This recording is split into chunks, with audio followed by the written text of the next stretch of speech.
एक बार ऊंची आवाज में सभी बोलेंगे, भारत माता की। मंच पे उपस्थित दिल्ली की बहन, लोकप्रिय, यशस्वी, तेजस्वी, 24/7 काम करने वाली मुख्यमंत्री, जिन्होंने 4 महीने के समय में दिल्ली के पुराने सारे गम खत्म करने वाली हमारी बहन रेखा गुप्ता जी, दिल्ली के यूडीसी मिनिस्टर, होम मिनिस्टर, बहुत ही सूझवान नेता मेरे भाई आशीष सूद जी, बहुत ही डायनेमिक एनर्जेटिक पर्सनैलिटी मेरे बड़े भाई मनजिंदर सिंह सिरसा जी, यहां से लोकप्रिय नेता सांसद जोगिंदर चंदोलिया जी, विधायक मेरे बड़े भाई करनैल सिंह जी, गजिंदर दलाल जी, एमसीडी की chairperson Satya Sharma ji, leader of house Pravesh Verma ji, Udyog Nagar factory association के प्रेसिडेंट अशोक गुप्ता जी,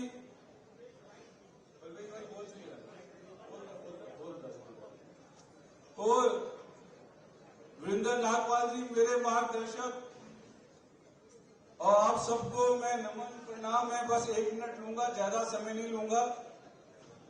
यहां पर मेरा दोबारा आना हुआ, जब मैं पहली बार मेयर था तो सुभाष जिंदल जी के साथ लोग डेलीगेशन आया था मेरे पास।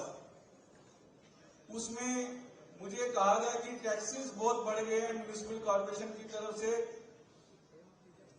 और विद इन द 2 days जो टैक्सेस पुराने थे उनको पुराना बहाल किया गया। भाई ताली तो बजाओ। उसमें तो मुझे ये कहा गया ये बहुत बड़ा काम है, आज ताली के लिए भी मुझे कहना पड़ रहा है। और ऐसा दूसरा केस मेरे पास वृंदर नागपाल जी आए, अब सामने बहन रेखा गुप्ता जी हो तो बोला भी नहीं जाता, क्योंकि हम जितनी मेहनत करते हैं और जब ये बोलेंगे तो हमारी जो कंट्रीब्यूशन है 0.1% रह जाएगी। चलो फिर भी बोलते हैं हम। तो जब वृंदर नागपाल जी आए, इन्होंने मुझे कहा, मैं सरल भाषा में बात करता हूं, कि 2 इंस्पेक्टर हमें तंग कर रहे हैं। तो मैंने कहा कोई इशू नहीं है, क्योंकि 1-2 आदमियों को पकड़ने से, हटाने से कोई प्रॉब्लम रिजॉल्व नहीं होती। तो मैंने कहा एक ऐसा सिस्टम बनाए जिसमें लाइट ऑन करो तो लाइट जल जाए, लाइट ऑफ करो तो बंद हो जाए। तो यही चीज हम अप्लाई करते हैं लाइसेंसिंग के ऊपर। और 6-7 हमारी मीटिंग्स हुई कमिश्नर साहब के साथ। तो मेरा ये मानना है कि सभी दिल्ली वासी हमारे पास आए, क्योंकि जो म्यूनिसिपल जो कॉर्पोरेशन है मोस्ट इंपॉर्टेंट डिपार्टमेंट है, क्योंकि ये पब्लिक के साथ टच में है। तो मेरा ये मानना है कि आप अपनी प्रॉब्लम लेके आइए और साथ में इसका सॉल्यूशन लेके आइए, क्योंकि ये भारतीय जनता पार्टी की सरकार है और जिसको लीड कर रही है बहन रेखा गुप्ता जी। और बहन रेखा गुप्ता जी की बिल्कुल क्लियर इंडिकेशन है, जो जनता कहे वही करता है। तो ऊपर से हमें ऑर्डर था कि जैसे लोग आए उद्योग नगर के वैसे ही हमने करना है, तो हमने भी बहन जी वो करके दिखाया। हमने कहा आपका फैक्ट्री लाइसेंस हमेशा के लिए म्युनिसिपल कॉर्पोरेशन से खत्म, जो हमसे पहले रेखा गुप्ता जी ने पहले ही अनाउंस कर दिया था।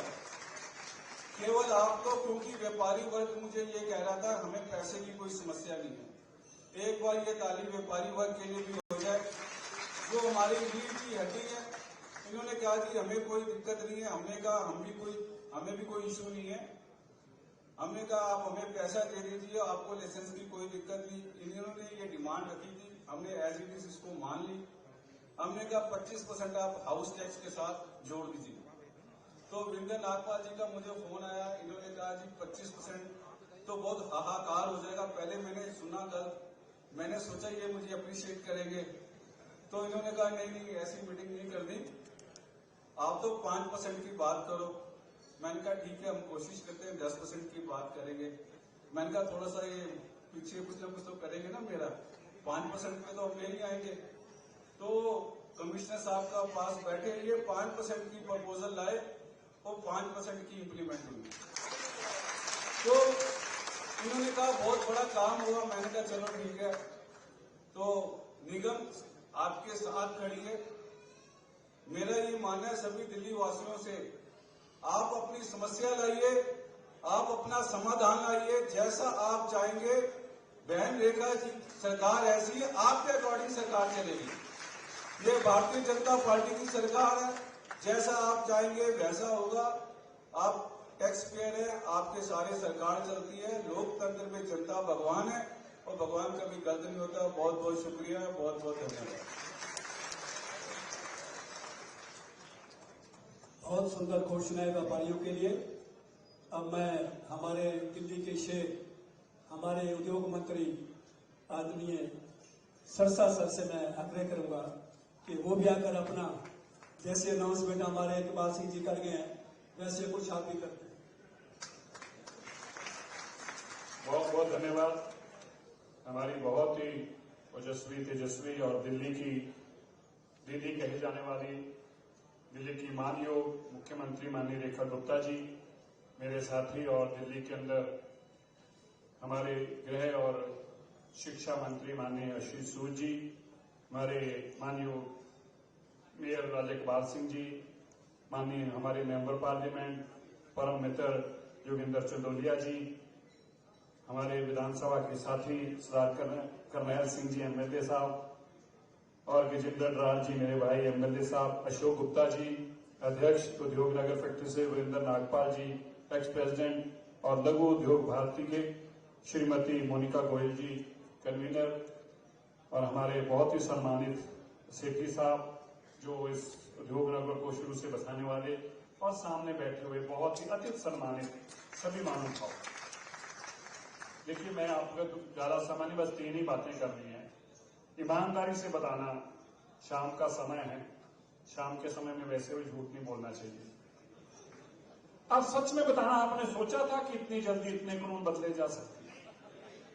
आपने कभी सोचा था कि फैक्ट्री लाइसेंसिंग एक दिन खत्म हो सकती है? सोचा था आपने? नहीं सोचा था ना, हो गया। पता क्यों हुआ है? तालियां बजाइए, अच्छे सारे बजाइए ना, इसमें शर्माने वाली क्या बात है? देखियो, मैं भी शाम के समय बोल रहा हूं, ईमानदारी से बोल रहा हूं। बहुत साल हो गए इस राजनीति में काम करते हुए। हमारा वास्तव अच्छे अच्छे लोगों से पड़ा है, और कोई इतनी पॉजिटिव वाइब्स आती हो। रेखा गुप्ता जी हमारी ऐसे मुख्यमंत्री हैं, जो भी करती हैं दिल से करती हैं और ईमानदारी से करती हैं, और यह सोचकर करती हैं कि इससे जेन्युइन दिल्ली के लोगों का लाभ हो। ऐसे पहले ये मुख्यमंत्री बहुत रहे हैं, मैं किसी को बुरा अच्छा नहीं कहता, पर मैं कहता हूं कि पहले जो मुख्यमंत्री रहे, जो आज नहीं आए, उनकी सोच क्या थी 10 साल में? उन्होंने केवल और केवल लोगों को छलने के लिए, बेईमानी करने के लिए, वो एक ही बात कहते थे, मैं बनिया का बेटा हूं, लेकिन ईमानदारी नहीं दिखाते थे कहीं भी बनियों के प्रति भी। ये बात सच्चाई है कि आपके प्रति ईमानदारी नहीं दिखाते, बेईमानी दिखाते थे। ये भी बनिया की बेटी है, लेकिन एक बात सुनो, खाली बोलने को नहीं है, खाली बोलने को नहीं है। मैं माननीय मुख्यमंत्री जी को कहा था, जो मैं आपको कह रहा हूं, मैंने इनको भी कहा था, दिल्ली के इतिहास में लिखा जाएगा। देखिए, कानून बनाना, पॉलिसी बनाना सबसे मुश्किल काम होता है, सबसे मुश्किल काम होता है कानून बनाना, पॉलिसी बनाना, उसको लागू कराना। यह आसान काम नहीं है। आप सुनकर हैरान हो कि इस मुख्यमंत्री को इस बात का रिकॉर्ड साबित होगा, मात्र 4 महीनों के अंदर दिल्ली के अंदर इतनी पॉलिसी और इतने कानून बनाए हैं जो पिछले 20 साल में नहीं बना पाए। अब सोचिए, हर कोई चाहता था कि हाँ, ये फैक्ट्री लाइसेंसिंग खत्म हो जाए, हर कोई चाहता था व्यापारी कल्याण बोर्ड बन जाए, हर कोई चाहता था ये व्यापारियों को लाल फीता खत्म हो, ये चाहता होगा, लेकिन करने की क्षमता इसलिए नहीं थी क्योंकि बाकी दुकान से उसको समय नहीं, फुर्सत नहीं मिलती थी। रात तक मुख्यमंत्री 10 बजे तक काम करती है। ये मुख्यमंत्री जी बताएंगी क्या कुछ किया, उसमें मैं नहीं जाता, पर मैं आपको, आप में से कुछ लोग मुझे आके मिले हैं, इंडस्ट्री एसोसिएशन के लोग मिले होंगे, मिले आप में से जो मुझे मिलके गए हाथ खड़ा करें। मुख्यमंत्री जी, मैं आपको इसलिए बताना चाहता हूं, ये जितने लोग मिलके गए हैं, हमने आपके आदेश की 100% पालना करी। जितनी एसोसिएशन मुझे मिली हैं, मैंने किसी एसोसिएशन के साथ बैठकर टाइम वेस्ट नहीं किया। उसी टाइम उसके साथ बैठा हूं, अपने सेक्रेटरी को, इंडस्ट्रीज को बुलाया है और तरीक पूछिए कि बता दे किस तरीके इनके इस काम का पूर्ण करेंगे। मैं ठीक है गलत कह रहा हूं, बताइए ठीक है गलत कह रहा हूं।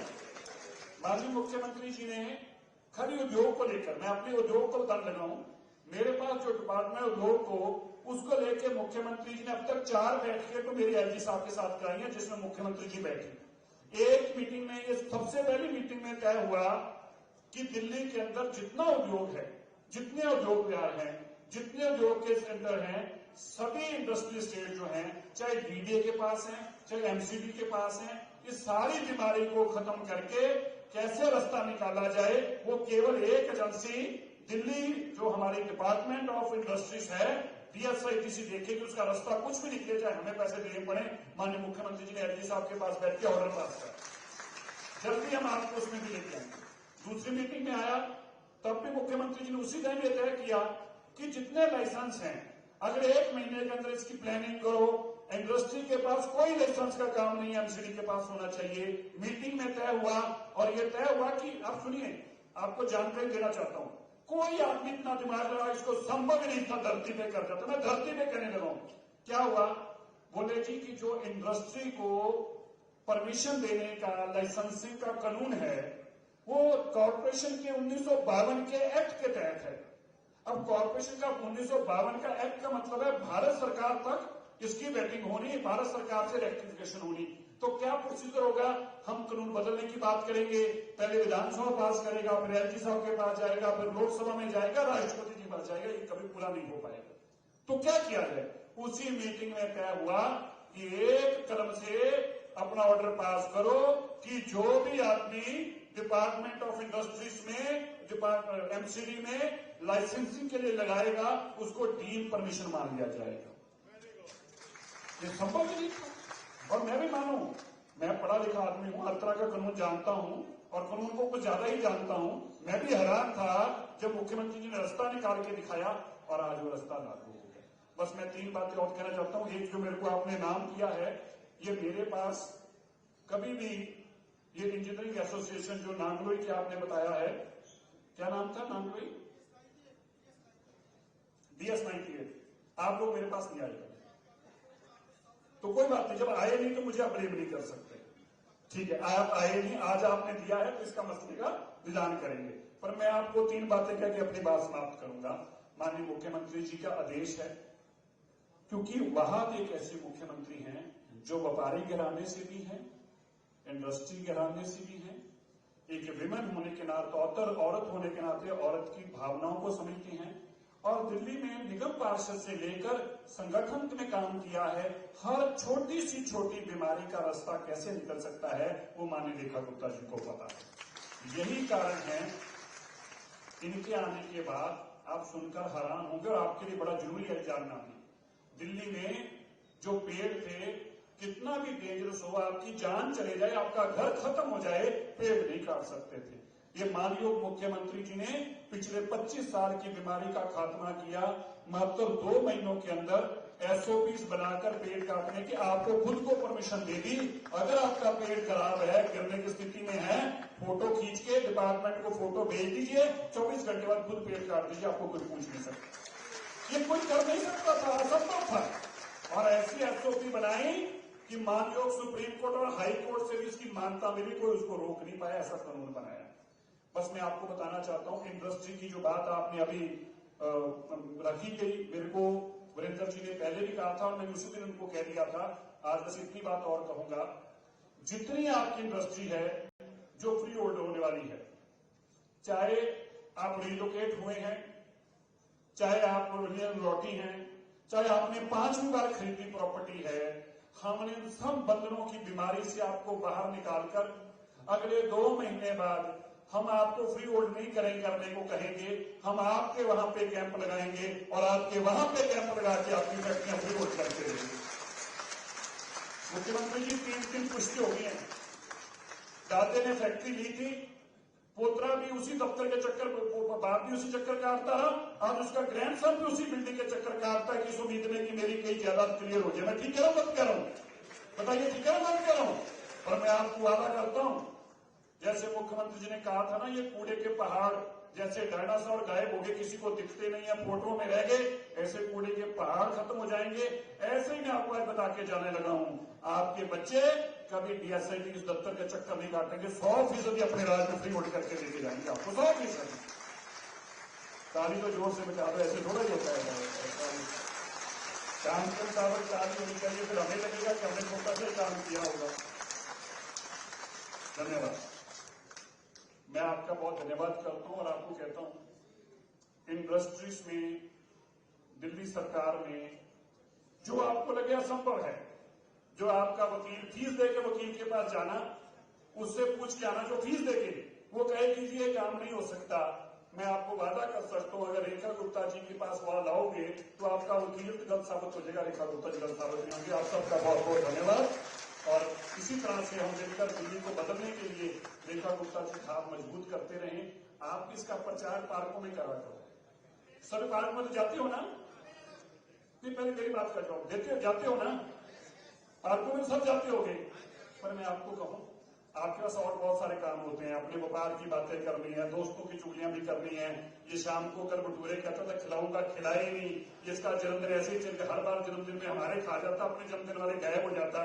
ऐसी बातें आपके पास बहुत करने को होती है ना? लेकिन अब आपने कल से ये वादा करना है, हर जगह इस बात की चर्चा करनी है कि रेखा गुप्ता जी के आने के बाद व्यापारियों की खुद की नहीं, उनकी जनरेशन की जीवन सुधरे और बच्चों को लाइनों में लाके नहीं खड़ा होना पड़ेगा। जिनको कभी इंस्पेक्टर राज में जिसका दिल करता था लाके दबा लेता था, वो अब रेखा गुप्ता की सरकार में नहीं होगा।